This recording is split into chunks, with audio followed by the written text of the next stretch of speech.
Hey folks, we're back with another video covering topics in the SOA's Statistics for Risk Modeling exam. Today's video covers K nearest neighbors, or KNN for short. Let's get started. Alright, so imagine this. You're gearing up for exam SRM. You've heard through the grapevine that this exam is mostly qualitative. And coming from exam P and FM, you're used to just smashing through quantitative practice problems like it's nobody's business. Now you're stuck wondering, how do I even spend my time on this thing? Well, let's look at some historical performance data to see if there's a trend. Looking at the plot, we notice some patterns. Generally, studying more helps. Shocking. But also, focusing more on the qualitative side seems to yield better results here. Now, we could just eyeball how much time to study, throw some darts near the green zone without going overboard and hope for the best, but that's just going off vibes. So for the sake of science, let's overcomplicate the process and use an algorithm to systematically predict our chances of passing. So for this yellow point here, how do we use KNN to determine if we're more likely to pass or fail the exam?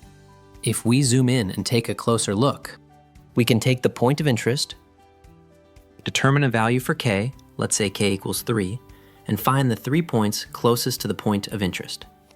We draw lines to each nearby point and calculate the Euclidean distance. Among the 3 nearest neighbors, we have 1 that passed and 2 that failed. So with K equals 3, we predict this student will fail. Now let's see what happens when we increase K to 15. With K equals 15, we now include a much larger neighborhood in our calculation. Among the 15 nearest neighbors, we have 9 that passed and 6 that failed. So with K equals 15, we predict this student will pass. Notice how the prediction changed when we increased the value of K. Just like in the real world, we can't simply predict our exam performance by simply looking at our 3 closest peers, or our 15 closest peers, and make a conclusive statement. KNN simply gives us a framework to model the probability of passing or failing the exam based on the closest neighbors. Choosing the optimal value of K ties into the concept of the bias-variance trade-off. For KNN, when K is too low, we risk overfitting to the sample data, and when K is too high, we risk underfitting. The optimal value of K is the one that minimizes the test error, which is typically the one that balances bias and variance. We have a separate video on that topic, so if you're interested, the link is in the description below. Alright, so we discussed the algorithm for finding the K nearest neighbors. Now let's see how we can use this information to create decision boundaries. The decision boundary is the set of points that separates the 2 classes.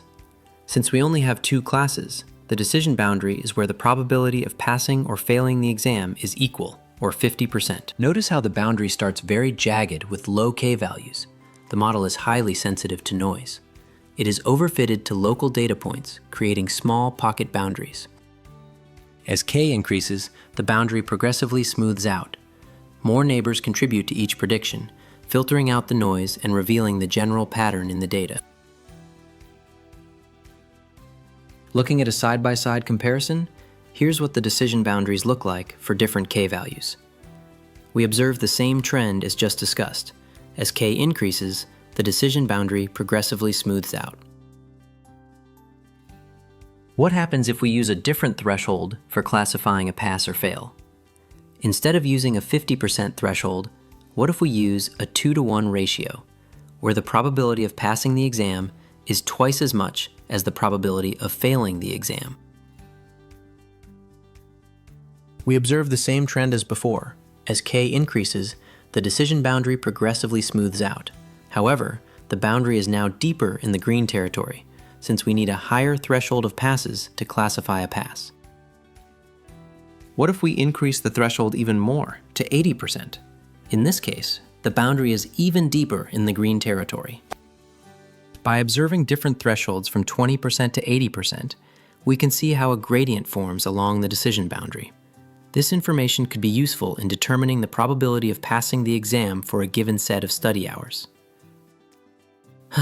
Now if only we had real data.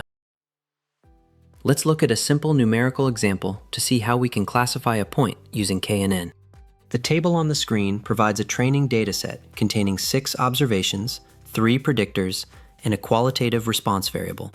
Suppose we want to use KNN with k equals 3 to make a prediction for a new point, 0, 0, 0. First, we compute the Euclidean distance between each observation and the test point at the origin. The formula simplifies since the test point is at 0. Let's calculate the distance for each observation. Observation 1 has distance 3. Observation 2 has distance 2. Observation 3 has distance square root of 10. Observation 4 has distance square root of 5. Observation 5 has distance square root of 2. And observation 6 has distance square root of 3. For k equals 3, we consider the 3 nearest neighbors based on the distances. Let's sort these by distance. The 3 nearest neighbors are observation 5 with distance square root of 2, which is green, observation 6 with distance square root of 3, which is red, and observation 2 with distance 2, which is also red. Among these 3 neighbors, the votes are 2 red and 1 green. Since the majority of the 3 nearest neighbors have y equals red, our prediction is red. The SOA sample questions don't include any questions on the KNN algorithm, but it still may be a good idea to practice it since the topic is on the syllabus.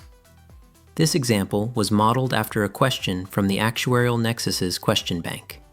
There are several more like it if you want more practice. Thanks for watching. For a comprehensive written course, hundreds of practice problems, progress tracking, and AI-assisted tools, visit the Actuarial Nexus. See you in the next lesson.